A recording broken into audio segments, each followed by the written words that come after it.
विद्यार्थी मित्रांनो, lodge of motion हा चॅप्टर आपण कंप्लीट केलेला आहे. त्यामध्ये सगळे कन्सेप्ट झालेले आहेत.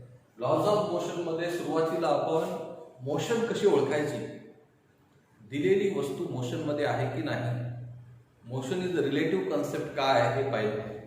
त्यानंतर मोशनशी संबंधित अनेक फिजिकल क्वांटिटी पाहिल्या. Distance, displacement, speed, velocity, acceleration. बरोबर आहे. त्या सर्वांचे डेफिनेशन, MKS CGS युनिट्स. पुढे uniform motion, non uniform motion, ॲक्सलरेशनचे टाइप्स पाहिले. Uniform, non uniform acceleration, positive, negative, zero acceleration. बरोबर आहे. त्यानंतर युनिफॉर्म सर्क्युलर मोशन, काही ग्राफ पाहिले, distance time graph, velocity time graph. Okay. त्यानंतर न्यूटन्स लॉ ऑफ मोशन पाहिले. न्यूटनचे 3 law, Newton's first law, second law, third law. बरोबर आहे. त्या प्रत्येकाचे स्टेटमेंट, एक्झाम्पल्स आणि त्यावर काही फॉर्म्युले तयार केले आपण, एक्सप्रेशन्स बनवले. पुन्हा मोमेंटम पाहिला, law of conservation of momentum पाहिला. आणि त्या चॅप्टरमध्ये जे काही फॉर्म्युले आहेत त्या फॉर्म्युल्यावर आधारित आता आपल्याला प्रॉब्लेम सॉल्व्ह करायचा.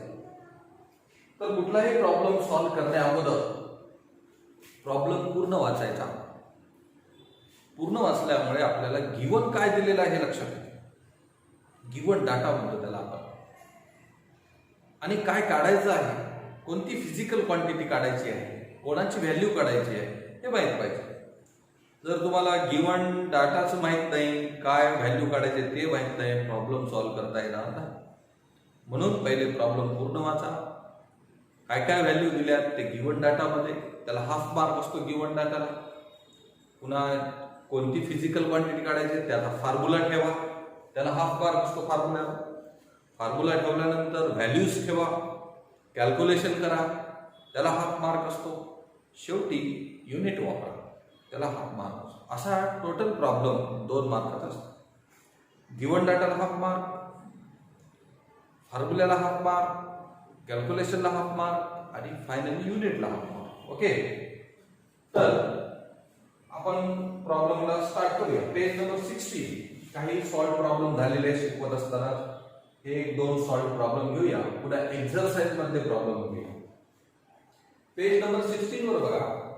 फर्स्ट प्रॉब्लेम काय म्हणते, the mass of a cannon is 500 kilogram. हा प्रॉब्लेम व्यवस्थित वाचा. मास ऑफ कॅनॉनचं मास 500 किलोग्रॅम. कॅनॉन म्हणजे तोफ, तोफेतून गोळा जो बाहेर पडतो ती तोफ 500 किलोग्रॅम आहे. Given data first problem, mass किती आहे 500 किलोग्रॅम. पुढे and it requires with the speed of 0.25 metre per second. 0.25 metre per second ही रिक्वायर्ड स्पीड बनते.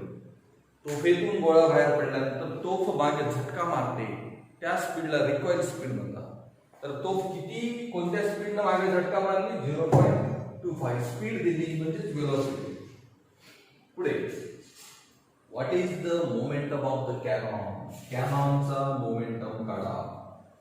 ठीक आहे.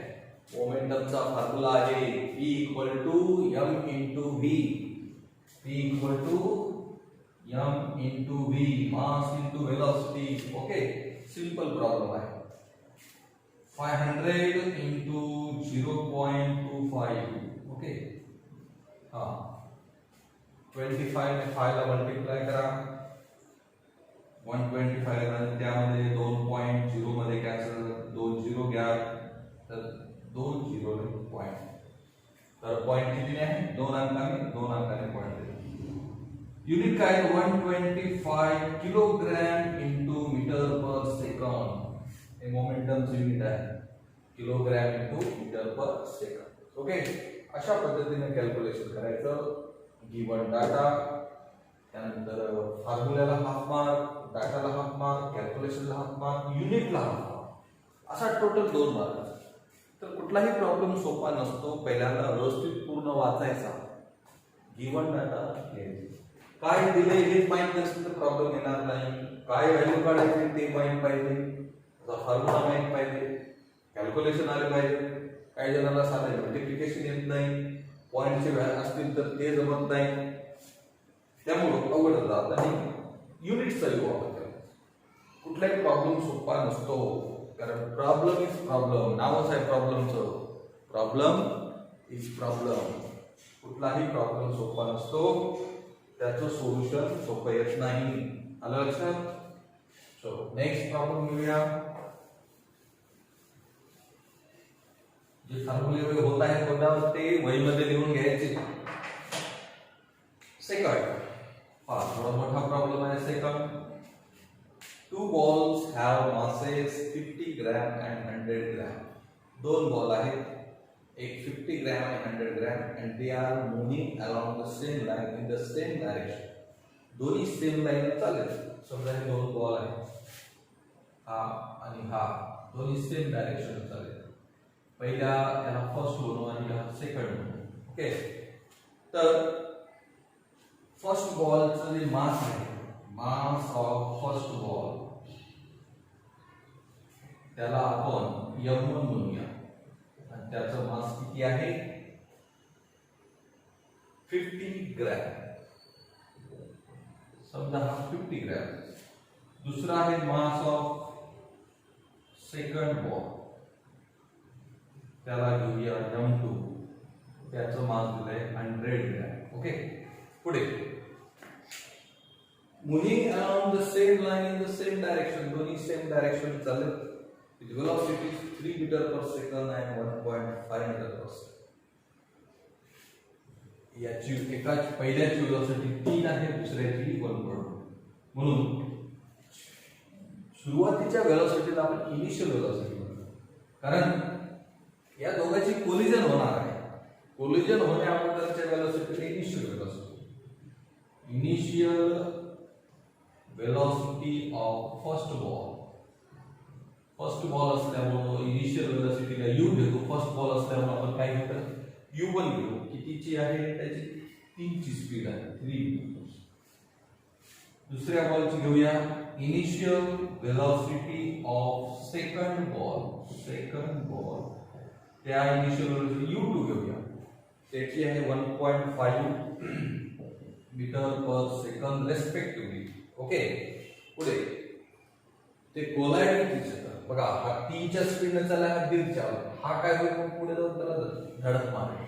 जरी सेम लाईन जात असतील, याची स्पीड 3 ची आहे आणि याची 1, म्हणून हा पुढे जाऊन काय होणार? टक्कर मारणार. कोलिजन झालं, धडक झाली तर collision. After collision the first ball moves with a velocity of 2.5 metre second. पहिल्याची टक्कर झाल्यानंतर हा थोडा मागे सरकेल, वेलोसिटी चेंज होईल. आफ्टर कोलिजनच्या वेलोसिटीला फायनल वेलोसिटी म्हणू. Final velocity of first ball, final वेलोसिटीला v घेतो. फर्स्ट असल्यामुळे v1.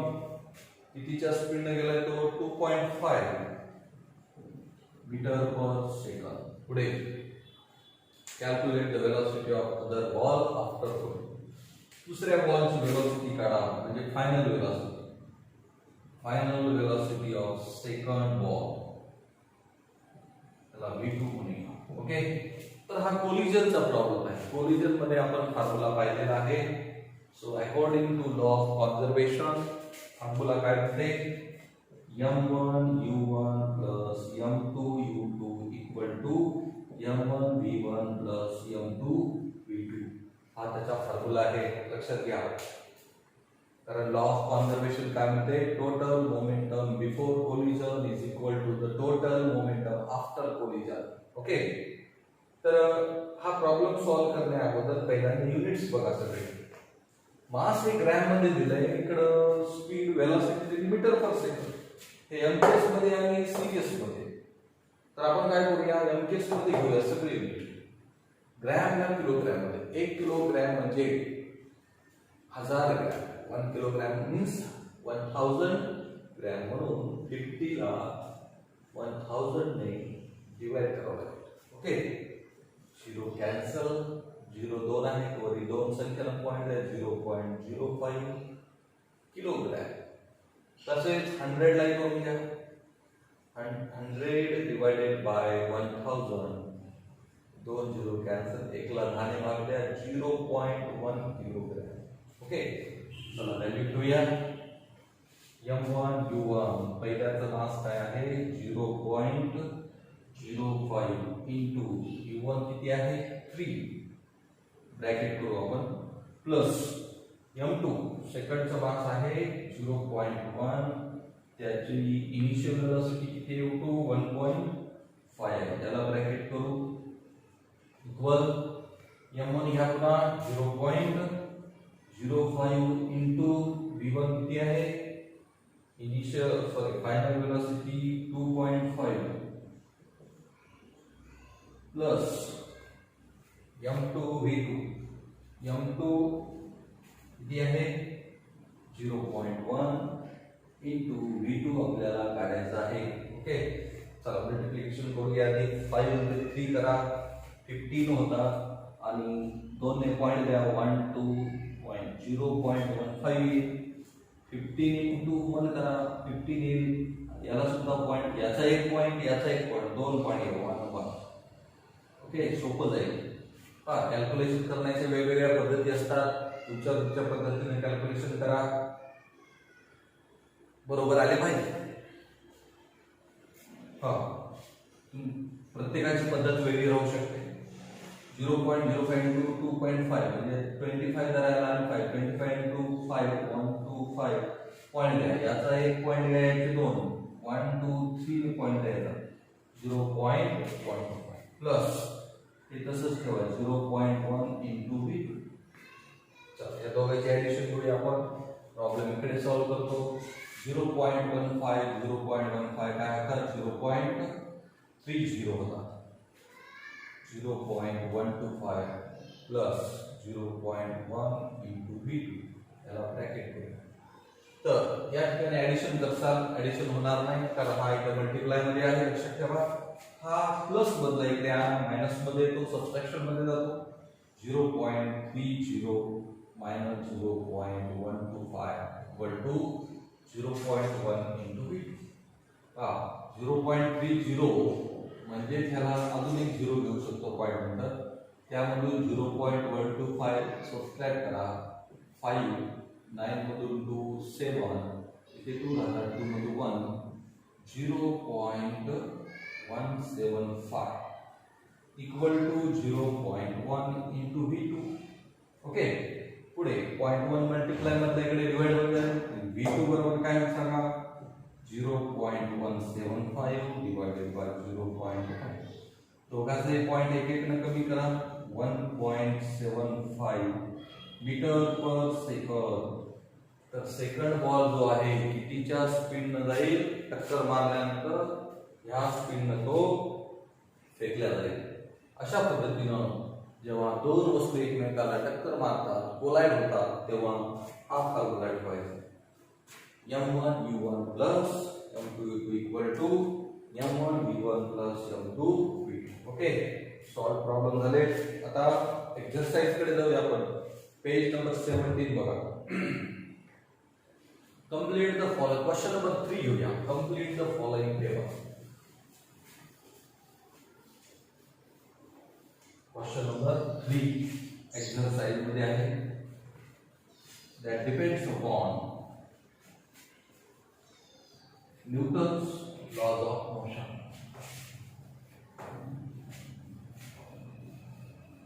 सर्वांनी झालेले प्रॉब्लेम वहीमध्ये लिहून घ्यायचे प्रॅक्टिस करायची पुन्हा पुन्हा प्रॉब्लेम सॉल्व करायचे तरच सोपे जातात प्रॉब्लेम कुठलाही सोपा नसतो problem is problem it is not easy यामध्ये complete the table third question मध्ये फर्स्ट प्रॉब्लेम घेऊ आपण यू पहिल्यांदा यू दिला 2 metre per second given data लिहिला आपण डायरेक्ट ब्रॅकेट मध्ये 2 नका पहिल्यांदा अशा पद्धतीने सॉल्व करा पुन्हा ऍक्सेलरेशन दिला 4 मीटर पर सेकंड स्क्वेअर पुन्हा दिले टाइम 3 सेकंद ओके काय काढायचं आहे आपल्याला v काढायचा आहे फायनल वेलोसिटी v चा फॉर्म्युला सुद्धा दिला ऑलरेडी सगळं दिलेलं आहे किंवा तुम्हाला v equal to u plus kt हा फॉर्म्युला यूज करायचा आहे यामध्ये न्यूटनचं फर्स्ट इक्वेशन आहे सगळे युनिट बरोबर आहे. u बरोबर 2, ऍक्सलरेशन 4 into 3. काय होईल? पहिल्यांदा मल्टिप्लिकेशन करा. पहा मॅथमॅटिक्सचे बेसिक तुम्हाला माहित पाहिजे तरच कॅल्क्युलेशन चांगले येतात. नाहीतर 2 + 4 करसाल 6. पहिले मल्टिप्लिकेशन मॅथमॅटिक्स मध्ये कंचे भागू ए ते लक्षात ठेवा. त्या नियमानं सिरियलनं या. पहिल्यांदा मल्टिप्लिकेशन करा. 2 + 4 into 3 12. आता ऍडिशन घ्या. 14 मीटर पर सेकंद. किती आन्सर? 14 metre per second. चला लगेच दुसरा प्रॉब्लेम घेऊया. सेकंड बघा. u दिलेला नाही, u काढायचा आहे. ऍक्सलरेशन 5 दिले. 5 metre per second square. Okay. Time दिलाय 2 सेकंद. v दिलाय 20 metre per second. Right. v 20 आहे आणि 2 सेकंड. काय काढायचं आहे? u initial velocity. फॉर्म्युला हाच एकाच फॉर्म्युल्यावर आधारित. v = u + at. ओके. चला तर यामध्ये आपल्याला u काढायचा आहे. तर एक किंचित घेऊ शकता किंवा या फॉर्म्युल्याला रिअरेंज करा.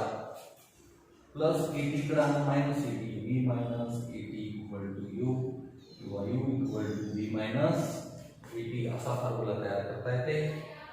v किती आहे? 20 मायनस ऍक्सलरेशन 5 टाइम आहे 2. तर पहिल्यांदा मल्टिप्लिकेशन करा. नाहीतर सबट्रॅक्ट करसाल. 20 मधून 5 काढसाल. 5 × 2 करा पाहिजे. 20 - 10. 20 - 10 10 metre per second. 10 metre per second. Simple आहे. सेकंड बॉक्स घेऊया लगेच.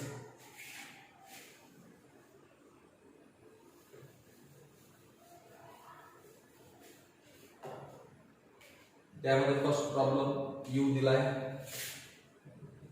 5 मीटर पर सेकंद. भेटून घेऊया. कन्फ्युजन नाही. सेकंड बॉक्स आहे 5. ऍक्सलरेशन किती दिले? 12 metre per second square. Time दिलाय 3 सेकंद. पुढे काय करायचं आपल्याला? डिस्टन्स. यस. ओके. तर यामध्ये न्यूटनचं सेकंड कायनेमॅटिकल इक्वेशन ठेवायचं. ऑलरेडी इक्वेशन दिलेलं आहे तुम्हाला. S = ut + ½ at². हा फॉर्म्युला ठेवायचा. चला युनिट्स बरोबर आहेत सगळे. ठेवा. u 5 into टाइम आहे 3 + 1/2 into ऍक्सलरेशन 12 टाइम आहे 3 3 चा स्क्वेअर. 3 चा स्क्वेअर मी डायरेक्टली लिहितो. 3 × 3 स्क्वेअर डबल लिहितो. चला पहिल्यांदा मल्टिप्लिकेशन करायचा. 5 × 3 15 + 2 ने स्क्वेअरला डिवाइड करू. 6. पुन्हा मल्टिप्लिकेशन करा. 3 × 3 9 9 6 54. 54 + 15 घ्या. 69 मीटर. काय झालं? 60